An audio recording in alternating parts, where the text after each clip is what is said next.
Hi everyone, in this video we're going to talk about section 2.4b, which is about the unit circle. So we finally started to figure out what the unit circle was in class using our unit circle discovery, and this video is going to put it all together. Okay, so we should have started that discovery, and in class we might have started these notes and maybe we didn't have time to finish, so just fast forward in the video to wherever we left off in class. So the unit circle is exactly what it sounds like. It is a circle that has a center at the origin 0, 0, and it will always have a radius of 1, okay? And we know that in a circle, the radius is always the same distance from that center to the outer portion of the circle. So all the way around, it's going to have a radius of 1, okay? Now, we've been reviewing our special right triangle rules, our 30, 60, 90, and our 45, 45, 90, reference triangles. And so what the unit circle does is it takes the patterns that we've generated from these special right triangles, and when we put them on the unit circle, it helps us figure out some different angle measurements from that, okay? So before we get into filling out our unit circle, I do want to look at our triangles first, okay? So since we know that on a unit circle, we are always going to have a radius of 1, well, when I form my triangle, that ends up being my hypotenuse, okay? So on all of these triangles, I'm going to change my hypotenuse to be 1. So I want this to equal 1. Now, let's say on our 45, 45, 90 triangle here, I want to figure out what my legs would measure. Well, I know that my leg is that A value, so if I want to solve for A, I'm going to divide both sides by square root of 2. Okay? So I'm going to go ahead and erase these. So I know that on our unit circle, when we have a radius of 1, my legs both measure 1 over the square root of 2. Okay, on that 45, 45, 90 triangle. If I wanted to write this by rationalizing the denominator, to rationalize the denominator, we're going to multiply the numerator and denominator by the square root of 2. And so when we do that on the numerator, we would have 1 times the square root of 2, okay, that's square root of 2. In the denominator, I'd have square root of 2 times square root of 2, well, that's square root of 2 squared, which is just 2, okay? So sometimes we'll see it as 1 over square root of 2, but oftentimes we're actually going to see this as square root of 2 over 2, the rationalized version. Okay, looking at our 30, 60, 90 triangle, specifically if this is our x-axis here, when we have our reference angle of 30, well, again, since we know that we're on the unit circle, I know that my hypotenuse is going to be 1, so that means that my b value in this triangle is going to be 1/2, okay? So if I rewrite all of these side lengths with b equal to 1/2, I'm going to have 1/2 times square root of 3, which oftentimes we're going to see this as square root of 3 over 2. Okay, so for this triangle with our reference angle of 30, let me just go ahead and rewrite this. The opposite side will be 1/2, this side will be square root of 3 over 2, and this side will be 1. That means that when our reference angle in that 30, 60, 90 triangle is 60, we're just going to change up which sides are our opposite and adjacent, okay? So in this case, the opposite side is going to be square root of 3 over 2. Hypotenuse is still 1, but now our adjacent side is that 1/2, okay?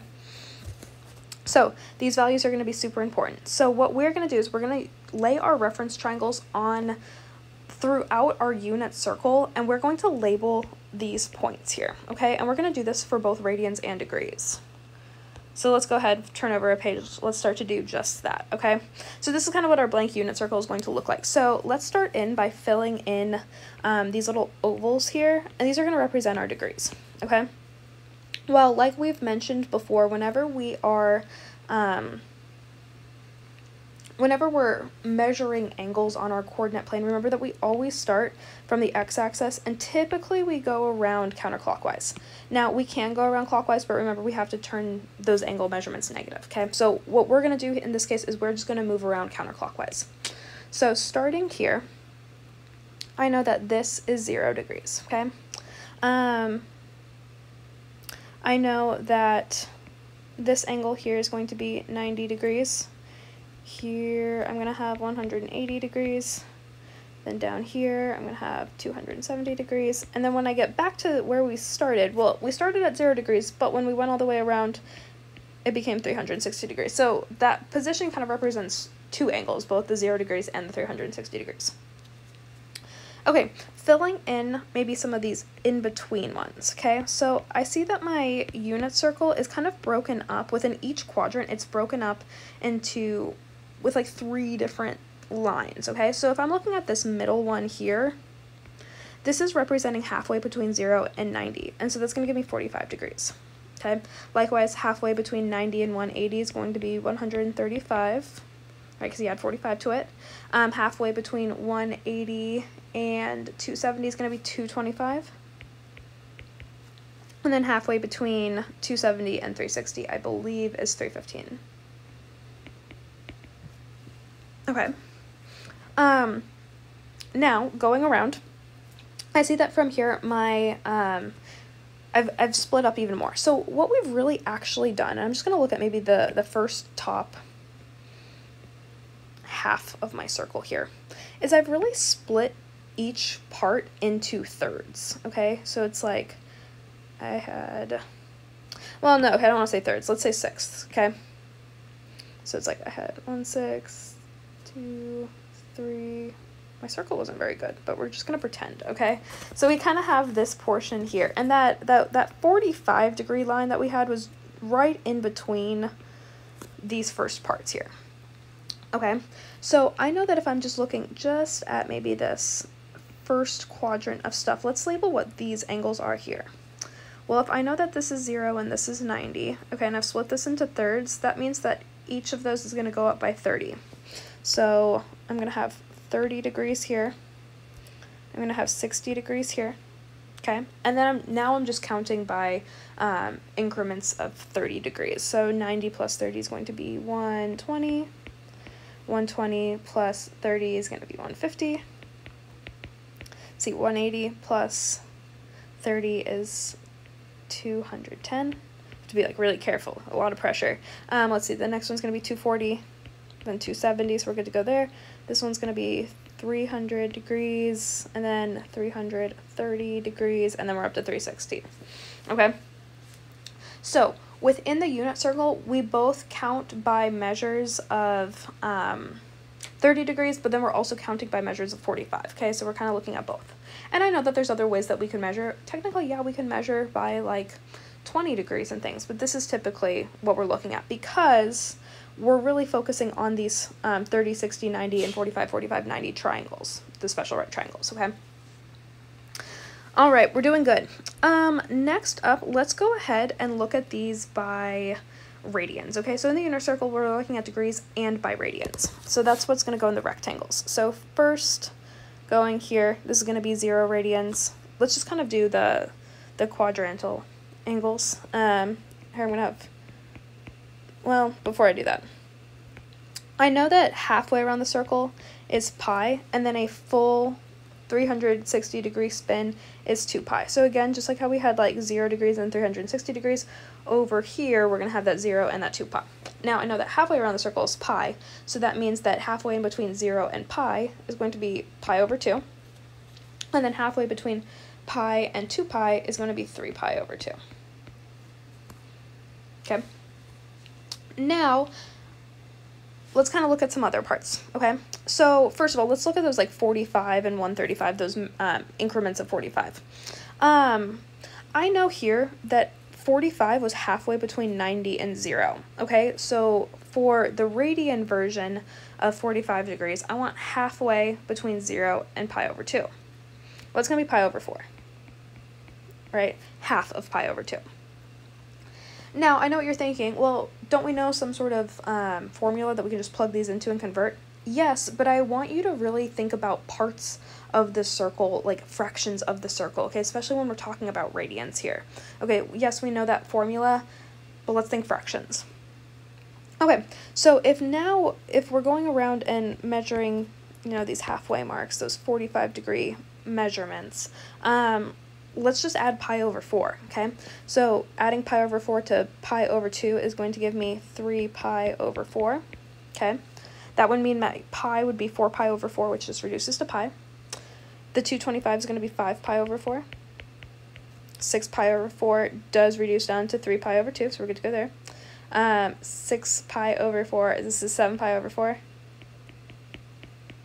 and then adding another pi over 4 would get us to 8 pi over 4, which does reduce to 2 pi, which we're good. Okay. Next up, let's take a look at the increments of 30 that we had divided it into, okay? So in this case, if we had divided our pi radians, okay, into 6 parts, that means that each of these portions here is going to be an increment of pi over 6, because we split it into 6, right? So my 30 degrees is going to be pi over 6. Now my 60 degrees would be adding another pi over 6 to that. That's going to give me 2 pi over 6. But let's go ahead and reduce that down. So I think that's actually going to turn into pi over 3. Okay. Adding another, I might write 2 pi over 6 over here though, just so I know. Okay, adding another pi over 6 would give me 3 pi over 6. That reduced to our pi over 2. Okay. Adding another pi over 6, that's 4 pi over 6, which reduces to 2 pi over 3. So that's this here.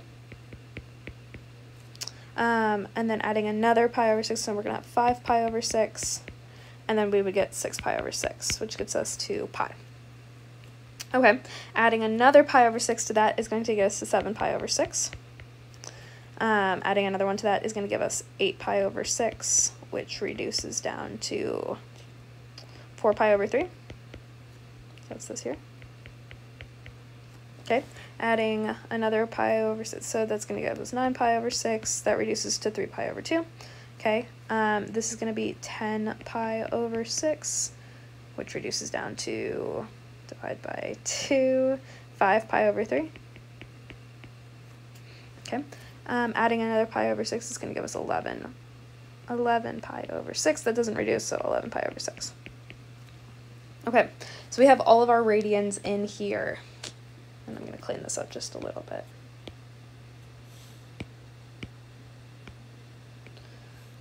Okay, so we figured out all of our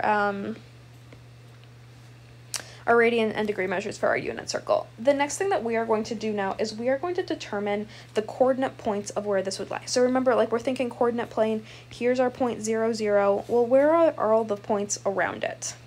Okay, let's start with the quadrantal angles again. So if I'm looking at this point over here, I know that I have a unit radius of 1, okay? I see that I'm on the x-axis. I haven't moved up or down any on the y-axis, so I'm going to be at the point 1, 0. Coming up here to this 90-degree angle, well, I have a unit radius of 1. I went up 1. I went left or right 0, so I'm at the point 0, 1. Over here, I'm going to be at the point -1, 0. And down at 270 degrees, I'm going to be at 0, -1. Okay, here's where the fun comes in, and this is where we're going to need our triangles, okay? So I have my triangles drawn over here, but we also had those over on the back, on the last page. So now what we are trying to do is we are trying to figure out where each of these three, we'll just focus on that first quadrant, okay? Where each of these 3 points are on the coordinate plane, okay? And so we're going to need to think of which triangle we're looking at. So let's take a look first at that 30 degrees or that pi over 6, okay? Well, if I'm coming over here to my purple triangle, okay, I'm looking at this point here. Well, remember that we know that coordinate points are defined in terms x, y. And so we need to figure out, okay, what's our x coordinate, what's our y coordinate? Well, our x coordinate is really measured by how far over left or right we go, and our y coordinate is really measured by how far up or down we go. So I think that our coordinate point, our x coordinate is going to be square root of 3 over 2, and our y coordinate is going to be 1/2. Okay. If we look at our 45-degree angle, or a pi over 4, okay, that takes us to our 45, 45, 90. We're over here, okay. If I'm looking at this coordinate point here, I went over square root of 2, and I went up square root of 2. Well, square root of 2 over 2, I should say.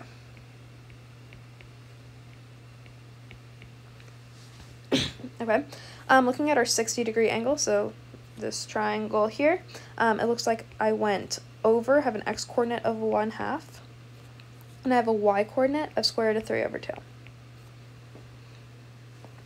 Okay, so we have that first quadrant filled out. The good news is that if we can remember the first quadrant, we can easily remember quadrants 2, 3, and 4 as well. So let's look at our second quadrant. When we go to look at, let's say, 2 pi over 3 or 120 degrees, we're going to want to look at this in terms of symmetry with either the x-axis or the y-axis. So I know that 2 pi over 3 here is really just, let me draw this over here. Okay, it's another one of these triangles. I know that I went over 120 degrees, okay? And so that means that this angle in here is 60. So in this case, I just have my 30, 60, 90, 60 degree focus angle triangle, but it's just been reflected over the y-axis. So that means that I have square root of 3 over 2 here. I have 1, and I have 1/2. The thing that we need to keep in mind now is we do need to think about what its position is. So if I'm over here in quadrant 2, I know that quadrant 2 has positive y values but negative x values. So that actually means that my 1/2 is going to be negative. So if I'm looking at this point here, well, I see that my x coordinate is going to be negative 1/2 and my y coordinate is going to be positive square root of 3 over 2. And hey, look, that's just the reflection of the pi over 3 point. And so we can follow that pattern for the other ones. So that means that 3 pi over 4 will be negative square root of 2 over 2, comma square root of 2 over 2. And then pi over 6 is going to be negative square root of 3 over 2, and 1/2. Excuse me. Okay. Looking down below, now here, I'm in quadrant 3, and so we know that quadrant 3 has negative x values and negative y values. So that means that we're going to have all of our same points from up here, but just now they're going to be reflected over. Okay, so if I'm first looking at, let's look at this 210, okay? So I know that I went all the way around 210 degrees. Well, remember that 210 also kind of includes what our reference angle would be in here. So if halfway around was that 180, well, how much farther did we go here? We went another 30 degrees. So here we are going to be looking at the 30, 60, 90, 30 focus triangle, okay? Which is this one here. So that means that I'm going to have a negative 1/2 here. Our radius is 1. And our x-coordinate is negative square root of 3 over 2. So when we go to put this point in here, I have a negative square root of 3 over 2 x-coordinate, and I have a negative 1/2 y-coordinate, which is just the reflection over the x-axis of our 5 pi over 6 point. And so that means that my other points are going to be reflected as well. So I have negative square root of 2 over 2, negative square root of 2 over 2. Then I have negative 1/2, negative square root of 3 over 2.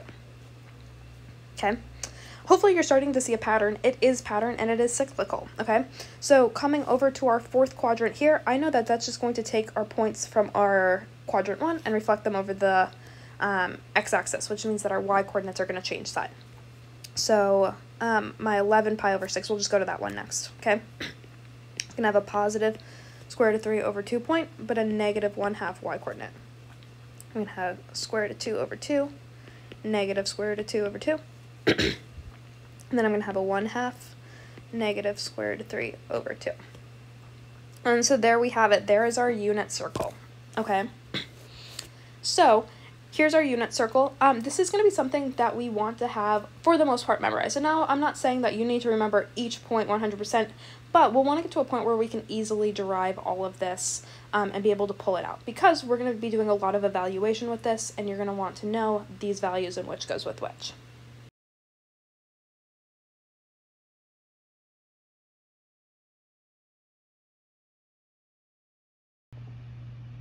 Okay, hey everyone. I'm going to teach you a way that we can remember these values here of the coordinate points, okay? So everyone take your left hand here, okay? So my thumb is going to represent the y-axis, my pinky, can't wiggle out very well, is going to represent the x-axis, and then these three fingers are going to represent the pi over 6, pi over 4, and pi over 3, okay? So let's go ahead and I can't actually physically do this, but oh, I guess I did a pretty good job. Bend in your ring finger, okay? So notice that I have 3 fingers on top and 1 finger on the bottom. So that 3 is going to represent the square root of 3 over 2, okay? And where that one finger that I have on the bottom is going to represent that 1/2, okay? If I bend in my middle finger, notice I have 2 fingers on the top. That's going to represent my x-coordinate of square root of 2 over 2. And I have 2 fingers on the bottom. That's going to represent my square root of 2 over 2. Then bend in your pointer finger. Okay, I have 1 finger on the top. That represents my 1/2. And I have 3 fingers on the bottom. That represents my square root of 3 over 2.